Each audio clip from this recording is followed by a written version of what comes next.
Hey guys, it's Pyke again with another Pyke support mini guide. It's been a while since I've done one of these, so I thought I might as well do one before I leave for China. Since my last mini guide, I have adapted and changed my items a bit, but not too much. I also want to mention that Pyke's getting a buff next patch. He'll be getting more HP per level, and then they're buffing his W cooldown later on into the game. I think it's a well-deserved buff, and it's not like overpowered buff or a really weak buff, so I'm happy with it. But yeah, aside from that, let's just get right into the mini guide. So for starting items, you can start with totem or red trinket. So I usually determine uh, which one I go based on the bot lane matchup, right?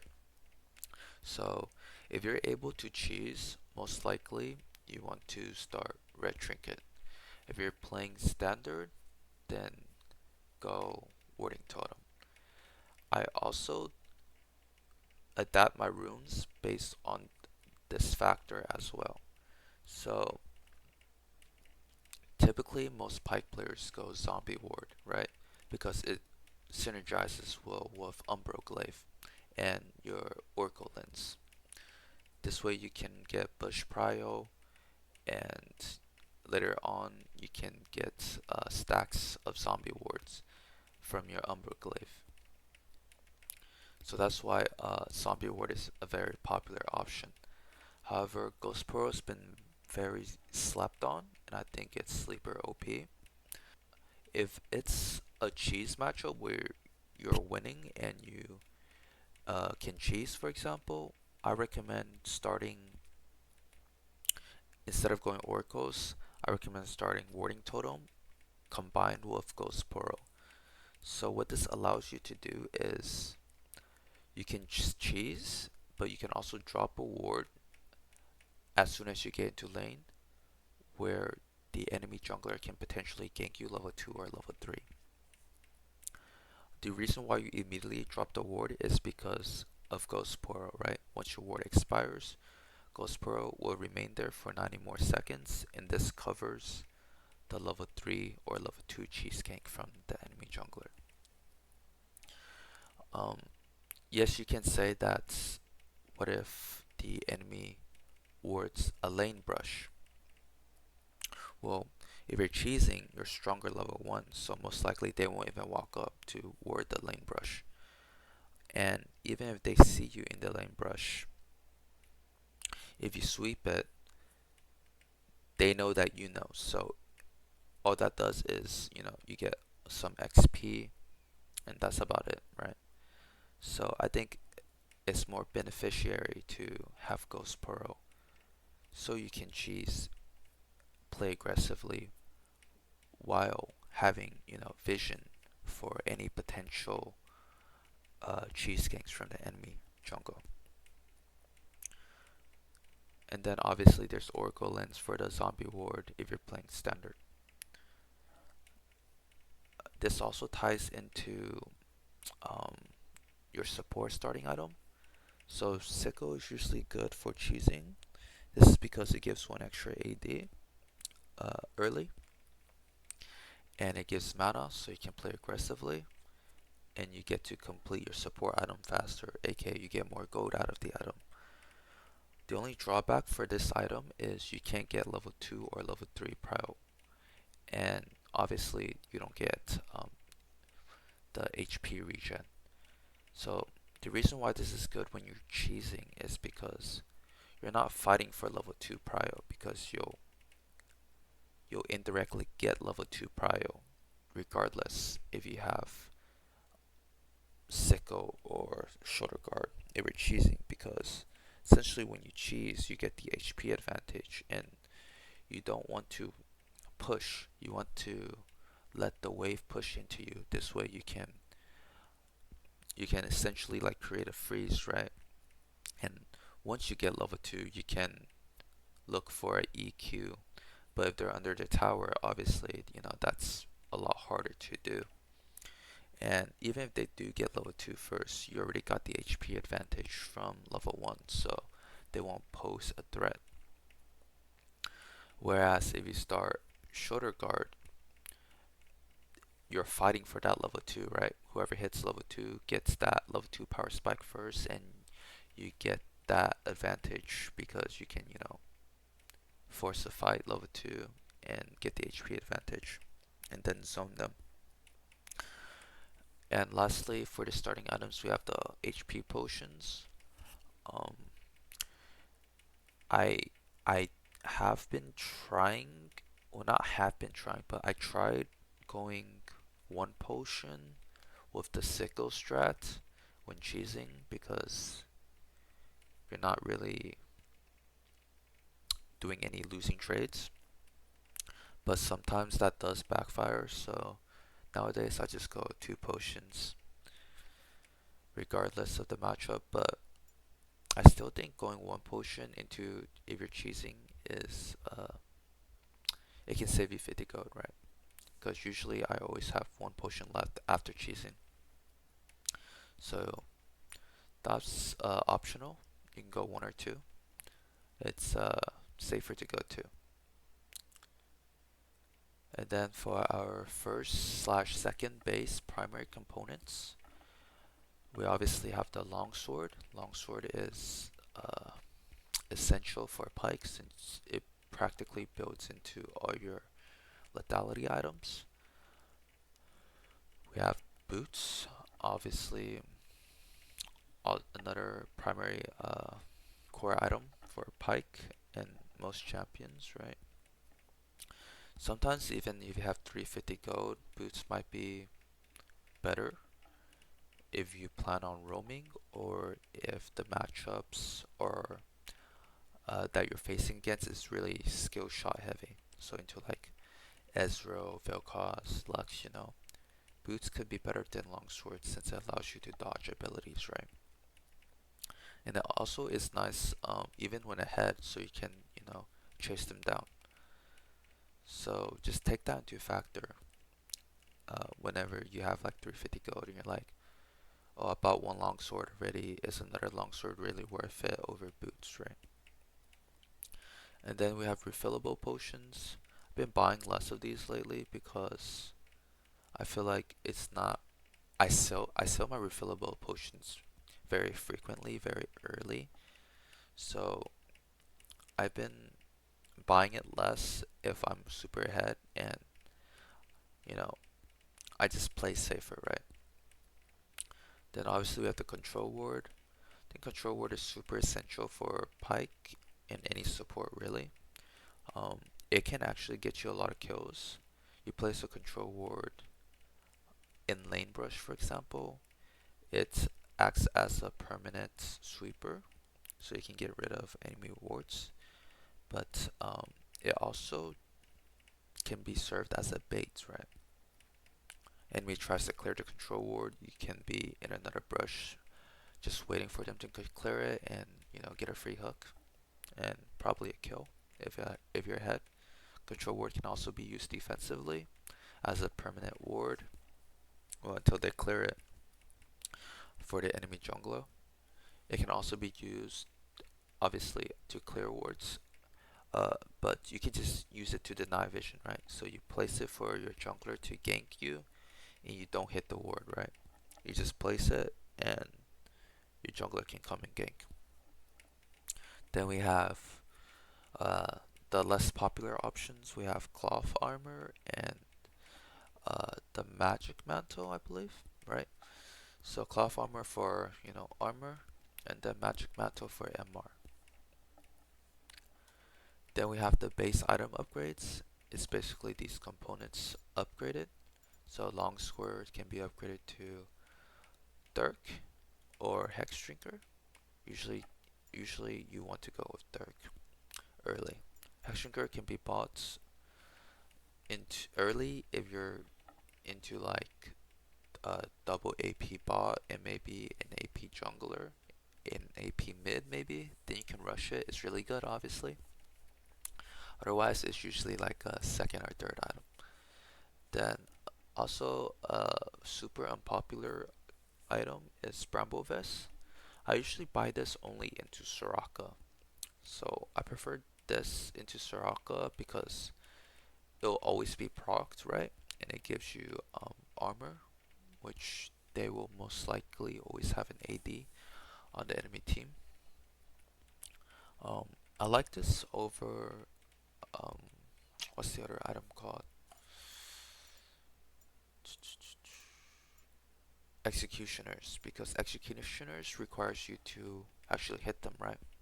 Whereas um, Bramble, it procs way more easily for Pyke. And I feel like resistance is just OP on Pyke. So Bramble into Soraka pretty much. You don't have to rush this item. It can be skipped into Soraka if you don't need it, but if you feel like you need Grievous Wound, then go Bramble over Executioners most of the time now. Also, Bramble can be upgraded into Thornmails, whereas you really don't want to upgrade Executioners. And then we have Warden's Mill. This will be upgraded into Frozen Heart, or you can just sit on it as well, similar to Bramble's. This is usually when they have a lot of on-hit AD, or like full AD comp. And then we have QSS into a bunch of like suppressions and CC combinations. And obviously the boots upgrade, you have these options. I kind of sorted them by popularity. So we have Ionian boots is well, it's actually not the cheapest, but um, pretty close to the cheapest boots. And it gives ability haste, excuse me, gives ability haste and summer spell haste. Really good when snowballing. And I buy this if I don't need the other boots. So if I don't need armor, I don't need tenacity, I don't want to rush Mobies to roam and leave my bot lane alone, uh, and I'm not short 50 gold for Ionians. I would go Ionian. This can be rushed as well. So if you want to roam out of base, you can rush Ionians. You don't always have to rush Mobies as a first boot into roam. Then you have the steel cap, obviously into like a heavy AD comp with on hit. Uh, we have mercs. Usually get this for the tenacity, but you can also get it for the MR beneficiary. Obviously, you have the Mobies. I feel like Mobius is really only good like the higher elo you are, the better it is, but it can be good in low elo as well if you plan on perma roaming. And then we have Swifties. You usually only want to go this into like uh, a lot of slows, but even then it's not really that good because you can just go mercs. But it is a cheaper alternative if you are broke. It's also nice for the movement speed and combat as well, aka into like Ash and stuff. And then we have the rush options. So um, what it means is basically this is one of these will be your core items that you get um, first, aside from boot upgrades. So obviously we have the Umbro Rush. It's the cheapest item. Um, Usually if you only have like one kill or none, Umbro Rush will be your go-to since it's a fast power spike and you get to clear wars with it. Obviously, pretty good for supports, especially on Pyke. Then we have the Eclipse Rush. I don't recommend going Yomu's or Dustblade. I pretty much only go Eclipse now, so it gives the armor pen, which is nice, and the best part about Eclipse is the shield and movement speed that you can easily proc with Hella Blades. uh, 2 auto attacks or Q auto EQ. Basically, any two attacks or abilities in session. I think it's within 1.5 seconds. Within 1.5 seconds. And then it also gives like bonus damage after you proc it.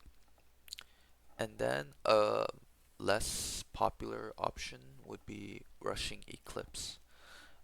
This is more situational, but if you have to go for it, you can rush Eclipse, not Eclipse, Edge of Night. It's a good alternative into rushing QSS if you want AD and Snowball. This is good into a lot of CCs, and but you still want to like look for engages. Obviously, you can buy any of these items as second or third or even fourth or fifth items as well. And then we have the other lethality items, which you can buy to further snowball. We have serpents into like a lot of shields. It can be in the form of abilities, items, or runes. And then we have prowlers.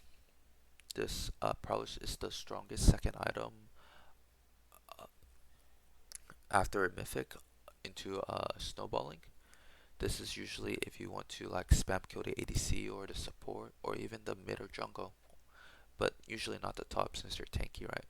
So prowlers is good into squishy champions that you can one shot. That even if they have like an escape tool, right? The slow is really nice to catch up with them. And Axiom did get buffed, so you can actually go Axiom more now, even as a rush or second item. So it doesn't always have to be Axiom third or fourth or fifth anymore. You can buy Axiom early if you're super fed and you want your ultimate up permanently, basically. And then we have the situational items. I forgot to name this, but the situational slash late game. Fuck, I can't spell. Late game items. So we have the Vigilant Warstone. It is quite pricey, so usually you only want this for the late game. In fact, you can only buy it in the late game since it requires you to complete your support item fully at 1k gold. This is if you find yourself frequently fighting over vision, which you probably will in late game. It'll allow you to place 2 control wards on a map and 4 regular wards on the map at the same time. And then we have the Thornmill and Frozen Heart upgrades. Already went over that, but usually want to hold on to the first component and upgrade it as like a last case scenario, right? Same with Maul and what is this item called? And Silver Mirror Dawn. That's the QSS upgrade. And then we have Randuin's Omen. It can be an alternative for Frozen Heart. It can also be stacked on top of Frozen Heart if they have like more crit based attack instead of like attack speed, right? Zhonya's is still viable, but maybe like once in every 100 games. But basically, if the enemy team is mostly AD and you can benefit from the stasis active over GA active, you can opt into Zhonya's late game after you use your stopwatch. This can be good into like Rengar or Talon, for example, basically any assassins, especially if they already have armor pen items and you can't stack armor versus them. You can just go Zhonya's instead to negate their burst abilities. We have Shirelda's Grudge, also very situational once in every like 200 games, maybe 300 games. You can go Shirelda's into if you're like super fed and you want to consistently one shot the enemy team when they're building armor, right? Usually Pyke doesn't benefit from armor pen because he scales so much off of lethality, but if you have a lot of lethality components and you don't need resistance, you just want to keep having damage over your opponent because they're starting to build armor. You just go Shirodas. We have Tiamat and Shiv for wave clear. This is usually if you have a teammate that's AFK, you want to play for wave clear, or if your teammates are incompetent and you want to split push, you can sell your support items for one of these items. Tiamat is a cheaper alternative since you can just buy it for 1200 gold, whereas uh, static is more of like a long term item. So you have to build Noon Quiver and then later upgrade into static. You can also have both of these items as well, super late into the game, if your primary goal is just to split push and just like never team fight.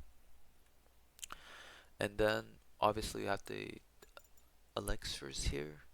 You want to buy these for important fights late game if you don't have like a specific item you want to upgrade soon.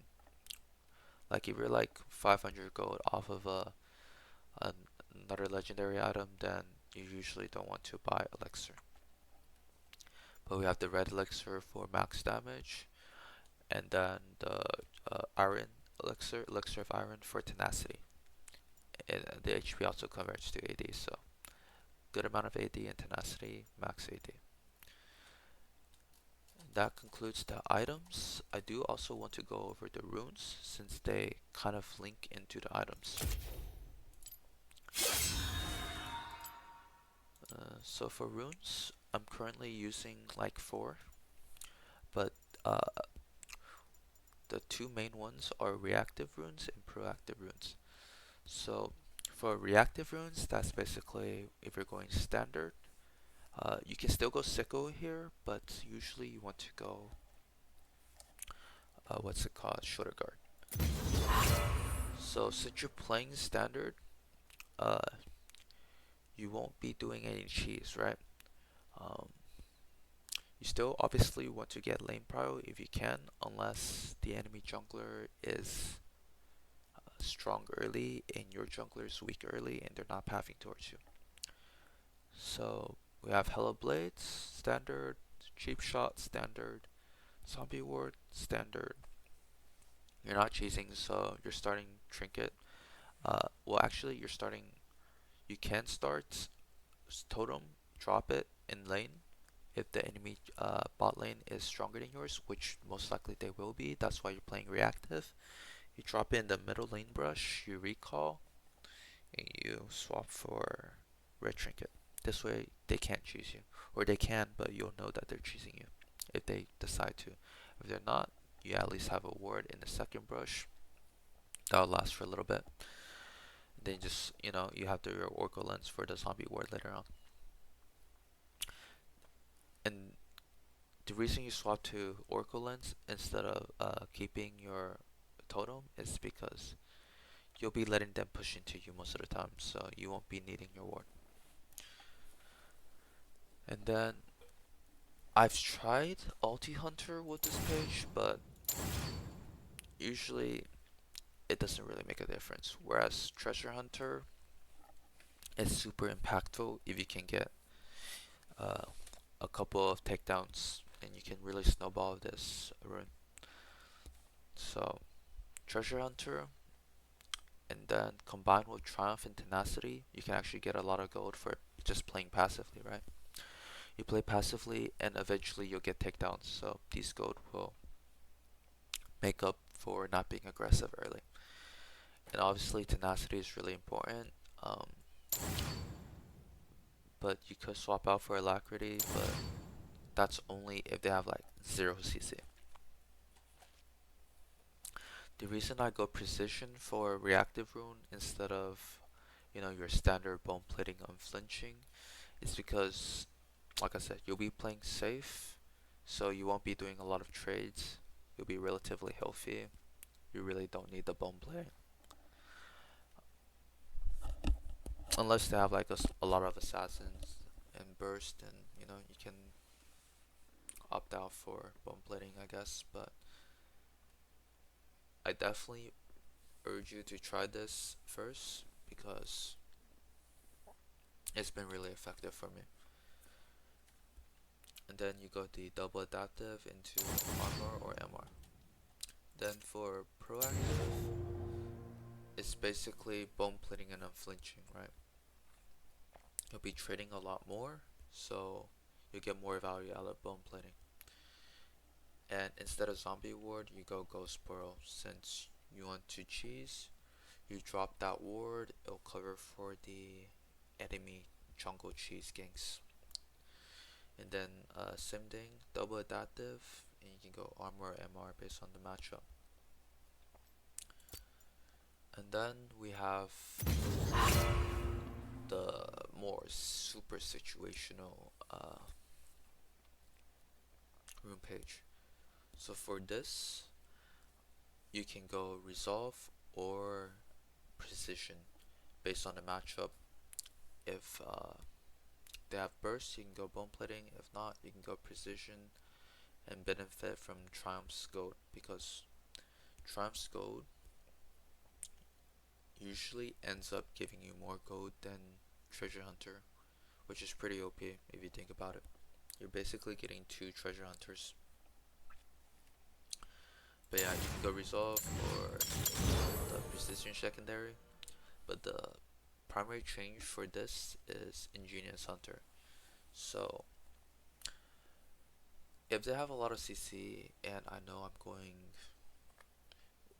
uh, well, yeah, I know I'm going like fucking Edge of Night, then I usually take this setup for Ingenious Hunter, because having Ingenious Hunter will benefit from almost all of your items. Like Umbra will benefit from it, Eclipse will benefit from it, even Hex Drinker, GA later, Serpents, and the main thing is you'll benefit from Edge of Night, right? Because having Edge of Night up all the time is really good into heavy CC comps like Lux, Morgana, Thresh, Nautilus, Blitzcrank.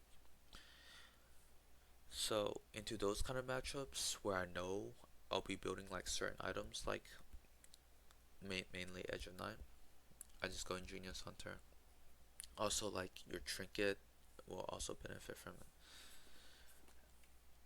And what else? Alright, I usually go this when I run Cleanse. So I want to go over some of those things.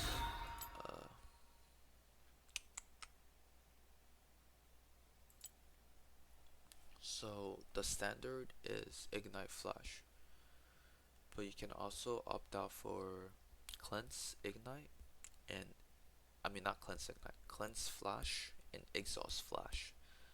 So cleanse into Morgana, Lux, and Thresh mostly, or um, if you need it for like Ashe and a combination of other CCs, that can also be good. Exhaust can be good if your ADC is if your ADC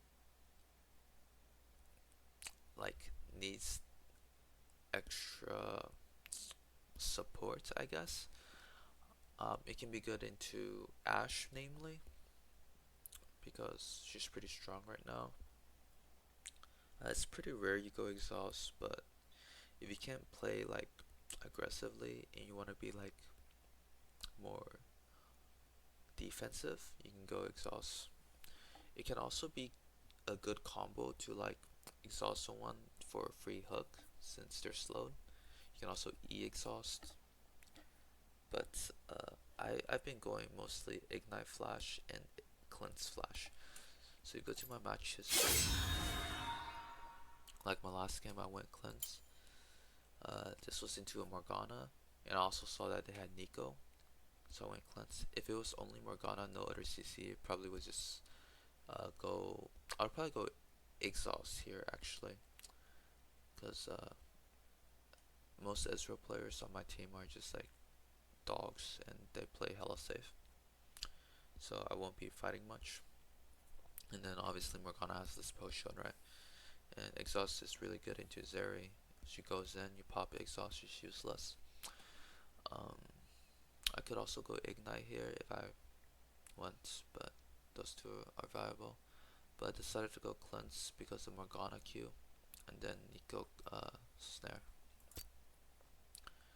Ignite, cleanse. There was a Thresh and Lilia R. Uh, Mainly for Thresh Qs, because Thresh Q is usually insta death, right? I even went QSS. I think I rushed QSS this game, and I also went Ingenious. I think Ingenious, Ingenious, and then QSS, right? So I didn't go edge this game because I could just rush QSS since I was so fed.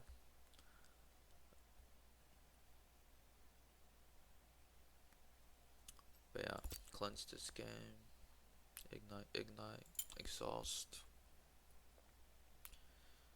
Let's see. So my Samira went cleanse instead of heal, so we were playing super passive. So I went exhaust basically. So like if your ADC isn't going heal, like they go ghost or cleanse or even ignite maybe, you can this you can contemplate on going exhaust. So cleanse this game, even though we lost, but cleanse it. I pretty much always go cleanse into Thresh. Cleanse, probably into Thresh. Morgana, cleanse into Morgana. But yeah, you can see I don't run the same spells every game. I don't run the same items every game.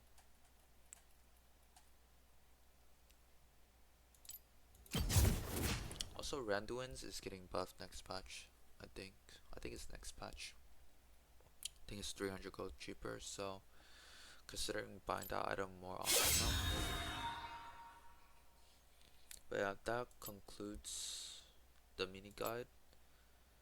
Um, like I said, I'll be going to China in 2 days. I don't know if I'll be streaming any games, but I'll definitely be playing League over there.